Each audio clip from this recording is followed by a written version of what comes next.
10 Things I Hate About You. I gotta watch this movie right now.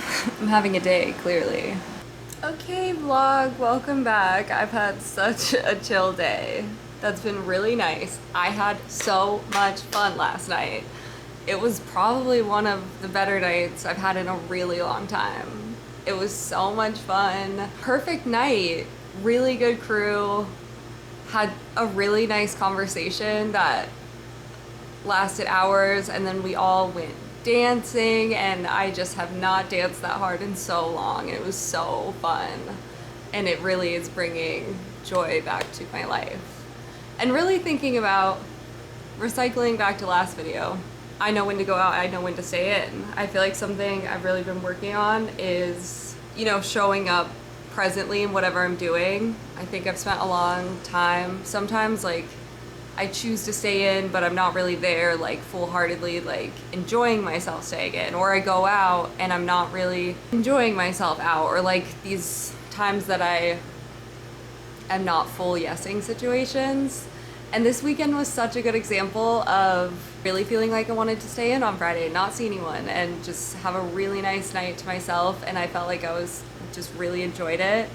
Then Saturday, knowing I had a fun plan coming up, and I felt like I was just in such a good mood and very I'm gonna have a great night no matter what. There is so much growth and spirituality in a lot of ways, even in going out. And I'm not encouraging that you have to go out and party and stay up all night and whatever, but sometimes that feels so soul fulfilling. And I've been talking to my friends about that a lot too lately, that it's all part of the wholeness of enjoying life and finding balance, and obviously not relying on one thing too much. And I've had a nice day today. I've just been very chill. I don't feel awful, I just feel mostly tired. I was up pretty late. And maybe this goes into friendship things, and it takes a while when you move to find friends that feel really aligned.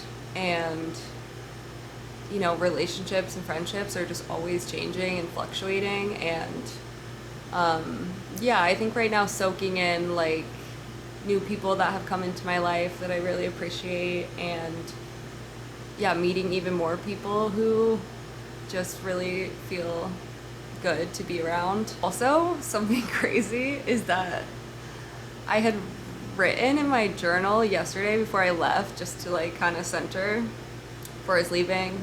I was kind of just writing to myself, and I was writing how I wanted my night to go, or just how I wanted to feel. And someone I was with said nearly the exact words to me that I had written down, which was so wild and eerie. And I didn't tell them as they were doing it, because I was I almost just want to appreciate this to myself, that it's so crazy when little magic like that happens. Looked me in the eyes and said the exact thing I had written down earlier on in the day. Really crazy. I'm on the right track, I don't know. I'm gonna watch 10 Things I Hate About You because I just saw a TikTok of one of my favorite scenes known to man.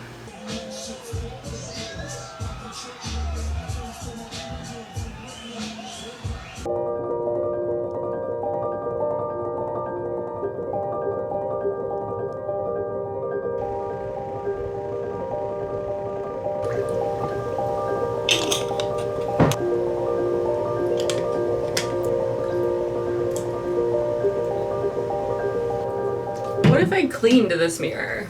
What if I did that?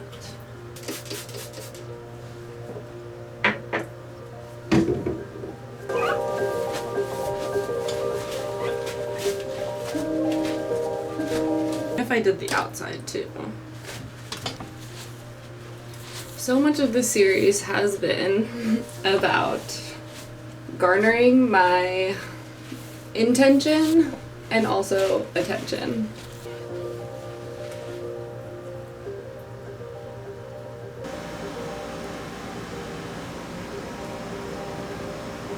I'm gonna get groceries and go run errands because I need to get moving. I'm like driving myself crazy right now.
Hi vlog. Today was one of those days where I'm like, night does feel like day.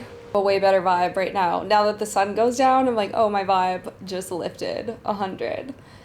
Is it the pressure of the day? Sometimes. Sometimes night is it's my comfort zone. I notice my brain doing this thing, and I know other people do this thing also, is that whenever things start to go well, or I'm like, oh, things are really starting to line up, I had like a really nice time, I'll find little ways, like it'll just be a day or two later, and suddenly I'm like, your mind just starts poking holes in things. And I notice people doing this, especially like even a lot of friends, or just, I think a lot of like in relationships, people do this a lot. Like things are going well, and then you get to feel the relief of things going well for a second.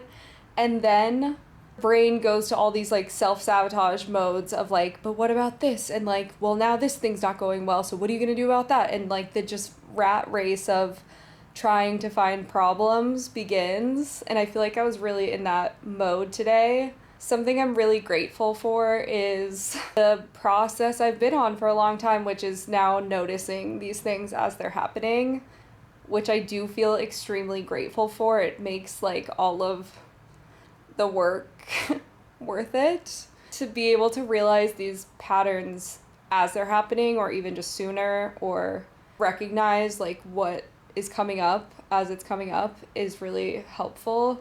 Even if it isn't that I'm like able to really get past the mood right away. I'm also about to get my period, so I'm trying to be easy on myself. I also come back to another phrase I like, which is, how good can you handle it?